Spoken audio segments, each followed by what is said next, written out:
Shalom, selamat pagi anak-anakku yang terkasih di dalam nama Tuhan Yesus.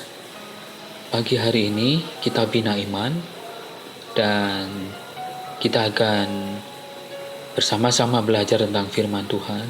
Namun sebelumnya mari kita berdoa terlebih dahulu. Tuhan yang penuh kasih, Tuhan yang kami kenal di dalam nama Tuhan Yesus Kristus.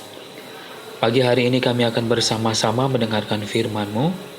Biarlah firman Tuhan ini menjadikan dasar kekuatan buat kami. Untuk kami juga mengaplikasikan firman-Mu di dalam kehidupan kami hari lepas hari. Firman Tuhan termeterai dalam hati kami melakukan untuk kemuliaan nama Tuhan. Di dalam nama Tuhan Yesus, kami akan mendengarkan firman-Mu. Amin. Kita akan membuka di dalam Perjanjian Baru, 1 Petrus 3. ayat yang ke-8 sampai dengan yang ke-12. Demikian firman Tuhan, kasih dan damai. Dan akhirnya hendaklah kamu semua seia sekata, seperasaan, mengasihi saudara-saudara, penyayang dan rendah hati. Dan janganlah membalas kejahatan dengan kejahatan, atau caci maki dengan caci maki. Tetapi sebaliknya hendaklah kamu memberkati, karena untuk itulah kamu dipanggil, yaitu untuk memperoleh berkat. Sebab, siapa yang mau mencintai hidup dan mau melihat hari-hari baik, ia harus menjaga lidahnya terhadap yang jahat dan bibirnya terhadap ucapan-ucapan yang menipu. Ia harus menjauhi yang jahat dan melakukan yang baik. Ia harus mencari perdamaian dan berusaha mendapatkannya. Sebab mata Tuhan tertuju kepada orang-orang benar dan telinganya kepada permohonan mereka yang minta tolong. Tetapi wajah Tuhan menentang orang-orang yang berbuat jahat. Demikian firman Tuhan yang kita baca pagi hari ini. Bacaan Alkitab saat ini hendak menegaskan beberapa prinsip hidup yang harus dimiliki oleh setiap orang Kristen. Sehingga dalam kehidupan nyata, setiap hari dapat menampilkan indahnya hidup yang penuh cinta dan damai. Pertama, hidup rendah hati. Itu di ayat yang ke-8 dan 9. Pada tahun 1912, kapal RMS Titanic siap mengarungi samudera dan salah seorang perancang kapal ini berkata, bahkan Tuhan tidak akan sanggup menenggelamkan kapal ini. Namun apa yang terjadi adalah sebaliknya. Pada pelayaran perdananya dari England menuju ke New York, kecelakaan terjadi sehingga menenggelamkan 1.502 orang, termasuk anak-anak. Kesombongan mendatangkan kehancuran.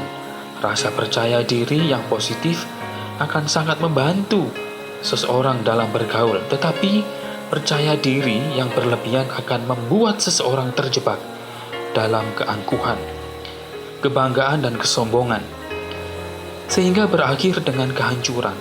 Orang yang belajar hidup rendah hati akan tampil membawa kesejukan dalam hubungan komunikasi dengan sesama manusia. Dengan adanya sifat rendah hati, maka akan memungkinkan terciptanya hubungan yang harmonis dan tulus. Memberkati orang yang berbuat jahat, bahkan yang mengeluarkan caci maki kepadanya. Kerinduan untuk tetap bersatu, hidup berdampingan, pasti nyata dalam kehidupan orang yang rendah hati. Sabar diri bahwa dia tidak luput dari segala kekurangan, dan mengucap syukur dengan segala kelebihan yang dikaruniakan Tuhan. Yang kedua, menjaga lidah terhadap yang jahat. Itu di ayat yang ke-10 dan 11. Bermusuhan dengan orang lain mengakibatkan hidup terasa pekat, tetapi berdamai dengan semua orang, hidup akan terasa nikmat. Ada pepatah kuno mengatakan bahwa lidah lebih banyak melukai daripada tombak. Ada orang yang lancang mulutnya seperti tikaman pedang, tetapi lidah orang bijak mendatangkan kesembuhan. Anak-anakku yang terkasih di dalam nama Tuhan Yesus, kita perlu tahu bahwa Tuhan selalu memberikan tuntunan kepada kita. Untuk apa? Berbuat baik dan melakukan damai. Ada kedamaian di dalam kehidupan kita hari lepas hari, di dalam keseharian kita, bahkan di dalam keluarga kita mungkin ya.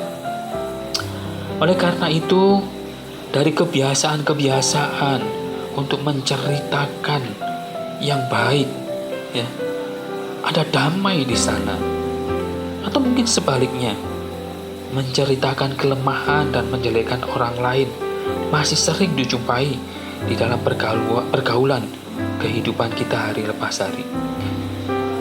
Sebagai anak-anak Tuhan, kita harus dituntun ya dengan kebenaran firman Tuhan agar belajar mengendalikan lidah dan perkataan yang negatif. Siapa yang mau mencintai hidup harus menjaga lidahnya dengan bibirnya terhadap ucapan-ucapan yang menipu. Barang siapa mau bertobat dari dosa, lidah jahat, dan belajar menaklukkan kepada Kristus. Kita merasa bahwa diri kita ini orang yang berdosa. Padahal yang memang benar berdosa, bukan merasa ya. Tetapi Tuhan tahu, Tuhan mengerti. Yang tujuannya apa? Kita harus menjadi berkat dan menjadi saksi bagi di sekitar kita. Untuk apa? Ya kita harus melakukan hal-hal yang baik supaya di sekitar kita ini damai, ada sukacita di sana. Oleh karena itu, sebagai anak-anak Tuhan, marilah kita bersatu mewujudkan gerakan cinta damai secara nyata dan terbuka sambil tetap memelihara rahasia iman agar doa Tuhan Yesus menjadi nyata dengan memiliki prinsip hidup rendah hati, menjaga lidah terhadap yang jahat, dan yakin bahwa Tuhan mendengar doa kita. Maka kehidupan yang indah penuh cinta damai pasti akan terwujud secara nyata dan sempurna. Haleluya. Amin. Tuhan memberkati kita semua. Firman yang menjadikan dasar buat kita pada pagi hari ini.